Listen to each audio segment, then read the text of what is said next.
Assalamualaikum teman-teman, perkenalkan nama saya Ayu Hijah Rasyidah dengan NIM 230604434. Di sini saya akan menjawab soal UAS dari nomor 1, nomor 2, dan nomor 4. Ini merupakan soal nomor 1.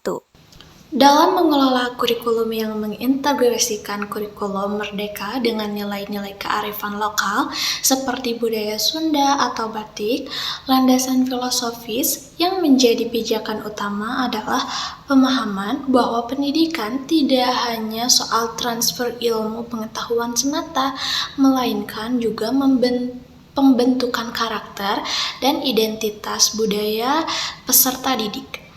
Misalnya nih, dalam pembelajaran seni budaya, siswa tidak hanya belajar teori tentang batik, akan tetapi juga diajak untuk memahami proses pembuatannya, makna simbol-simbolnya, serta bagaimana batik menjadi bagian dari identitas budaya masyarakat Sunda. Nah, dengan demikian, pembelajaran menjadi lebih bermakna dan kontekstual.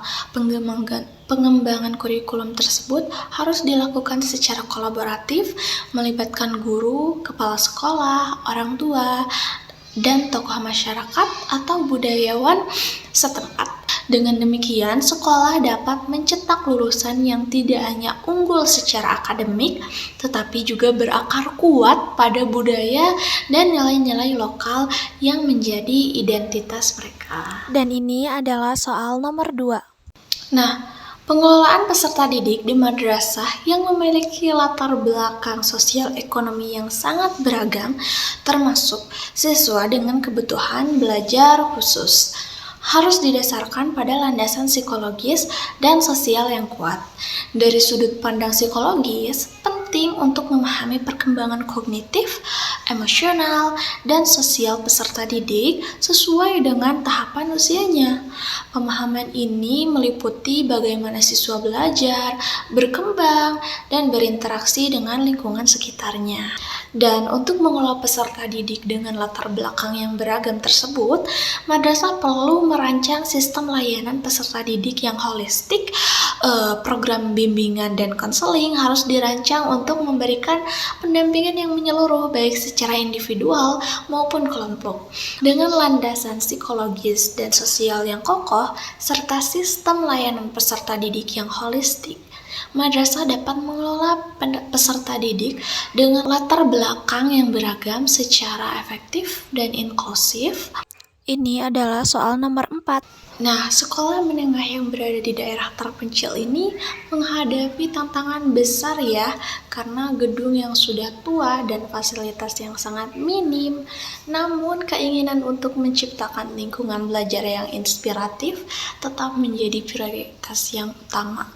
Dalam mengelola fasilitas pendidikan, landasan utama yang harus diperhatikan ialah memastikan bahwa fasilitas tersebut dapat diakses dengan mudah oleh seluruh warga sekolah, lalu memberikan rasa aman dan nyaman, serta melibatkan partisipasi aktif dari siswa, guru, dan masyarakat sekitar.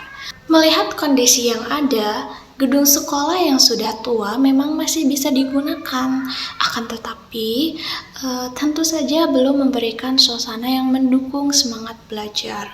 Fasilitas seperti perpustakaan, laboratorium, dan ruang belajar yang memadai sangatlah kurang, sehingga proses pembelajaran menjadi kurang maksimal.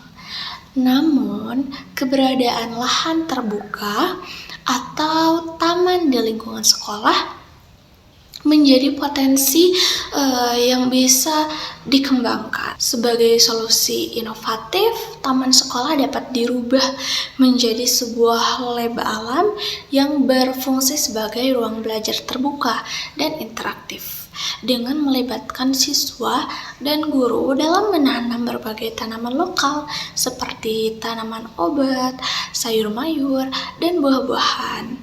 Taman ini tidak hanya menjadi tempat yang asri begitu ya, tetapi juga menjadi sumber belajar langsung mengenai ilmu pengetahuan alam dan lingkungan. Dengan pendekatan seperti ini, meskipun fasilitas yang ada terbatas dan gedung sudah tua, sekolah tetap dapat menciptakan lingkungan belajar yang inspiratif dan mendukung proses pembelajaran secara aktif dan kontekstual. Dan sedikit informasi untuk kalian yang mau melanjutkan sekolah ke jenjang perguruan tinggi, kalian bisa daftar di IKIP Siliwangi. Ingat guru, ingat IKIP, jangan lupa daftar ya.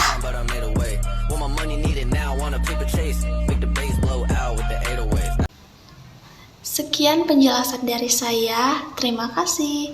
Wassalamualaikum warahmatullahi wabarakatuh.